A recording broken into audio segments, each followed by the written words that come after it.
This will be somewhat random, as I haven't thought about it for a long time. I don't know if what happened was real, and I will probably forget some details. I have been reading this thread and wanted to share what happened to me in high school, so I can possibly get some clarification. When I was a sophomore in high school, I was hanging out with the outcasts of the school, older than me, wearing black all the time, going fencing, sword fighting, and studying spiritual, paranormal things. I looked up to and was close friends with two girls. I'll call them Kathy and Ashley. One was in foster care, Kathy, and the other was someone I had attached myself to in my younger age. I was also dating a guy who I met through Ashley called, again, changed, Kenny. I think I was fascinated with how they were older than me, seniors to my being in 10th grade, and so I believed everything they said. At one point, we started talking about previous lives. Ashley would channel her previous life, called Sheena, again changed. Whenever we would pass notes to each other between classes, I would know who I was talking to because her handwriting would do a complete 180. It would go from her regular handwriting to a type of curly calligraphy. It was beautiful. I probably still have some of Sheena's notes laying around in a shoebox. Her mannerisms would change whenever she was channeling this woman. Her accent. Everything. I can't quite describe the feeling of being around someone 1 second, and then feeling the shift and being in front of a completely different person. Sheena was seductive, smooth, but dark. She had a feeling of danger around her that made me nervous but excited me at the same time.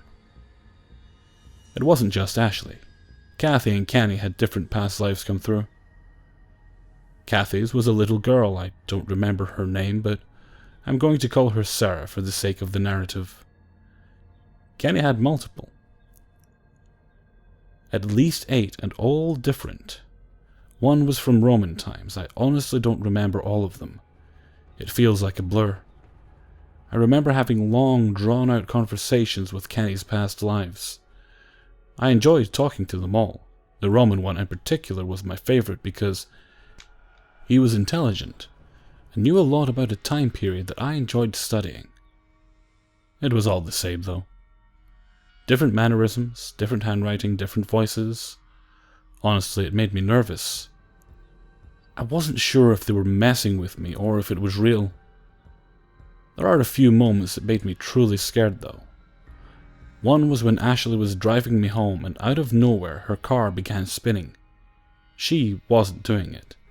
I know what donuts feel like.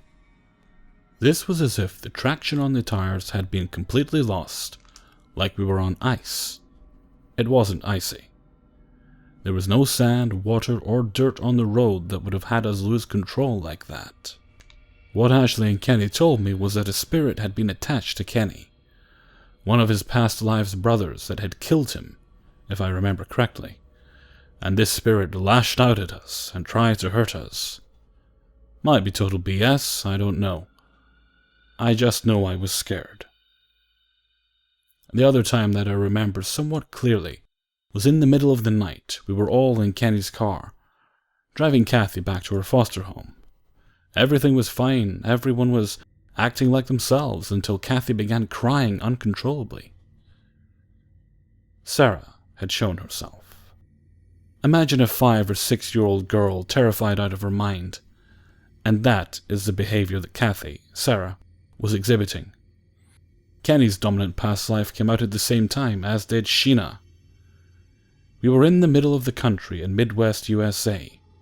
No one was for miles. From what I remember, Sarah was terrified because her sister, Lilith, was coming after her and all she could see was fire. Ashley and I switched seats. I had been in the front next to Kenny, and Ashley had been beside Kathy.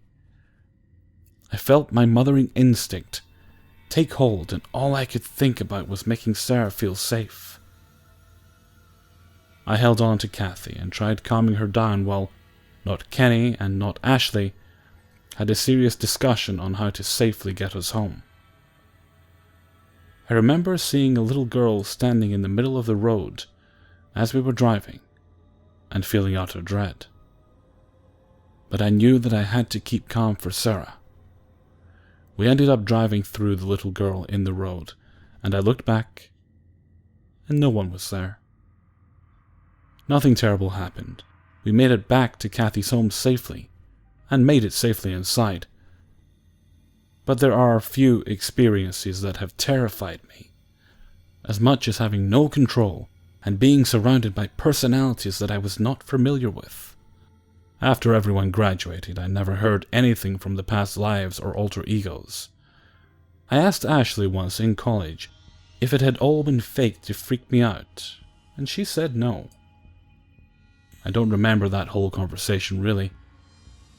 I do recall asking her why I never had a past life show through, and she said that my life currently is my first one. My soul brand new. This may all sound like BS to you, but I would appreciate it if you could possibly explain what happened all those years ago.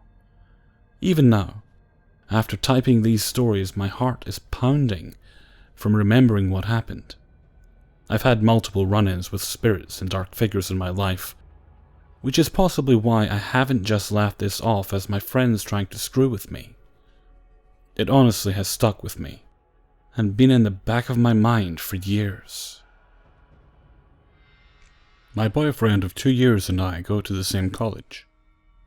We both take night classes and live in an apartment complex across the street from the campus. Neither of us are paranormal enthusiasts, no Ouija board, etc. We're also agnostic. So classes from 6 p.m. to 10 p.m. We walk over together, but usually I walk back on my own, unless I run into him coming back from the lecture building. This time I was walking alone. It's about a 10-minute walk to the apartment. I could see the light was on as I approached the building, and thought he'd got home first. And though it was a little strange since I hadn't seen him walking in front of me, I figured his class had let out early. For some reason, I stopped to look in the window before I went in. I could see what looked like him sitting on the couch. But something was weird. He was sitting very stiffly with his shoulders kind of lifted and staring out the window. It must have seen me because he gave me a very hateful scowl, got up, and walked in the back room, down the hallway, out of sight. When he stood up, he kind of swayed, like he was drunk. This was bad because my boyfriend is 2 years sober. Also, he has never scowled at me, got mad at me for any reason. I went inside, calling out to him, but I got no response. I went to the back room, and here's where it gets fucked up. No one was there. I searched the whole fucking apartment, which didn't take long because there's only 2 bedrooms, and only so many places a grown man could hide. The only way it could have gotten out other than the door would be to take the screen out of one of the back windows and climb out. But we had to replace one of the screens last year, and it was difficult to remove and put back. You needed to remove 4 screws. Old building. It would have had only seconds to do the entire process. My boyfriend got back around 10:30, and I told him what happened. He is a lot closer to atheist than I am, and managed to convince me, in the moment, that it wasn't real. But I'm not so sure, really. Nothing else has been weird since. This happened a week ago. But it keeps bothering me. Thought I would share a few experiences I had. First story is the necklace. This happened a few years back. It was around Christmas, and my sister and I were thinking of gifts to get my parents. We were at the mall and made one of those heart necklaces that split in 2. The first one we wrote Mom and I believe my sister's name and birthday. The second was Dad and my name and my birthday, or vice versa, don't remember anymore now.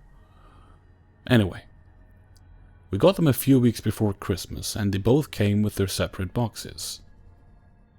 I have a little dresser nightstand next to my bed, so I left both in the top drawer, both boxes closed. I never took them back out. A few days later I was getting up for class. My sister was already gone at school, both parents left to work, so it was just me. I have a mirror a foot away from my dresser in my room, so I used to fix my hair there first thing in the morning. As usual, I went to fix my hair. Came back to grab my phone, and at that point I froze. The necklace with my name on it was on top of the dresser, lid open. I kept thinking back at the night before. Did I leave it out on the dresser? Did someone go through my stuff and leave it there? There was absolutely no way. I didn't open the dresser at all for anything. And why would I leave it out on top like that for my parents to see if they walked into the room? I had absolutely no explanation for this. So I just put the lid back on and put it back in my dresser. Nothing else happened to the necklace after that, but to this day, I still think back and get really freaked out. The second story is the nosebleed. I think it happened a few years after the first story. I tend to get nosebleeds every once in a while, either from not keeping hydrated or changing weather. They usually last quite a while, so about 15 minutes or so I have to keep my head tilted and just don't move. Well, a few days prior to this incident, my dog was sleeping on my bed, and about 6 a.m., I hear him growling under his breath, like that little growl dogs do when they want to bark, but don't. Kind of like a warning. I look at him, and he's staring at the corner of my bedroom, right above me, and would not look away. I push him. He looks at me, but continues to look back at the corner and growl. Once in a while he did a little bark. At one point, he kinda sat up and sniffed, like when he sniffs a stranger's hand, and then kinda laid back down and continued growling. I have this on video, by the way. I look up at the corner and see nothing. Look back at him and he's just staring up at whatever this was and would not let up.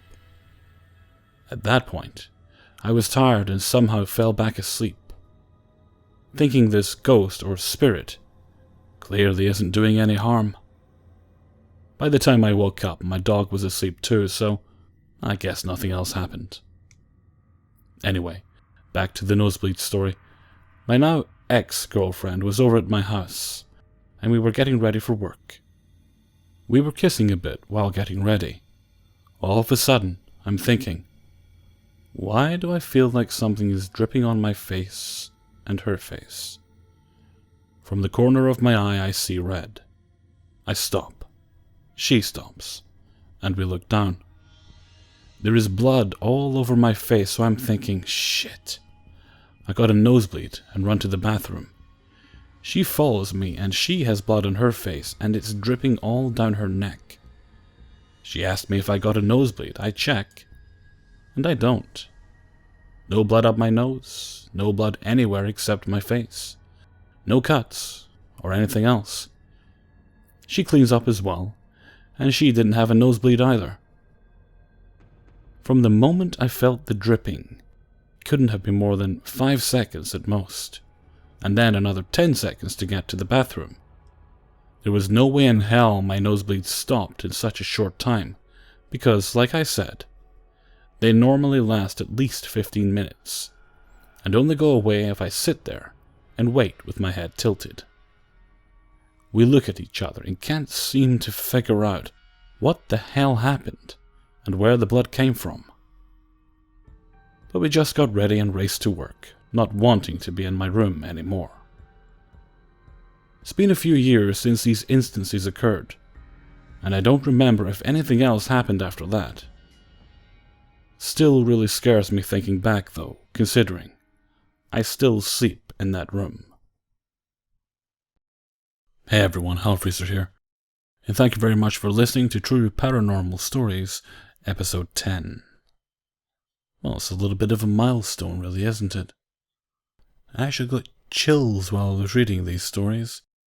Didn't help the fact that there's lots of creaking and noises and that in my house right now. Probably just to do with the changes in temperature because it's been kind of warm here right now. But you know, you get yourself in the right headspace to read these things and the mind goes wandering. Okay, I'm off now to record some subscriber stories for Friday. I'm not actually sure what I've got. I know I've got a few there, but I can't remember. Well, I suppose we'll find out in a few minutes.